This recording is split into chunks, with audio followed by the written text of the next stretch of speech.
Dnes vám ukážem inšpiráciu na rýchle líčenie s tekutými očnými tieňmi. Ako prvý použijem Sun Dune, ktorý slúži ako podkladový. Výborne sa aplikuje, môžete si ho rozniesť prstami na vrchnú časť aj spodnú časť pohyblivého viečka.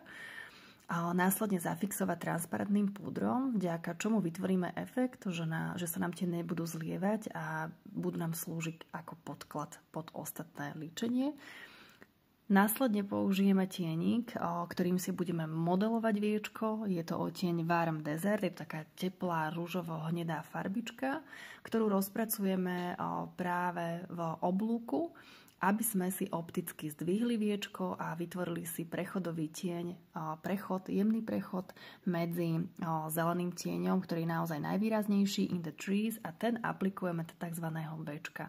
Čím si zdvíhame a zvýrazňujeme vonkajšiu časť očnicového oblúku nad líniu rias a neprechádzame potom ďalej, nižšie, aby sme nemali plačúce oči, práve že modelujeme a vyťahujeme tieň dohora, zvýrazníme ho nádhernou zelenou podmanivou linkou Emerald, ktorú aplikujem do častí, kde mi vyrastajú riasy, naozaj veľmi dôkladne, aby mi tam nedostalo žiadne voľné miestečko, pretože to nevyzerá vôbec dobre.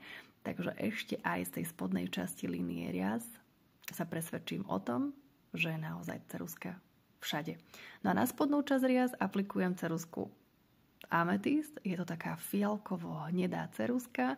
S týmto ceruskami sa nádherne pracuje, sú mekulinké a pokiaľ nezeschnú, tak ich viete roztieňovať. Takže nemusí to líčenie pôsobiť tvrdo, práve mäkko. No a posledný krok je riasanka Ultimate v odtieni hnedej, ktorú som si ja osobne zamilovala. Zvýrazníme riasy a pokiaľ sa vám tam niečo náhodou otlačilo, stačí po zaschnutí riasanky odstrániť a líčenie je hotové. Vyskúšate?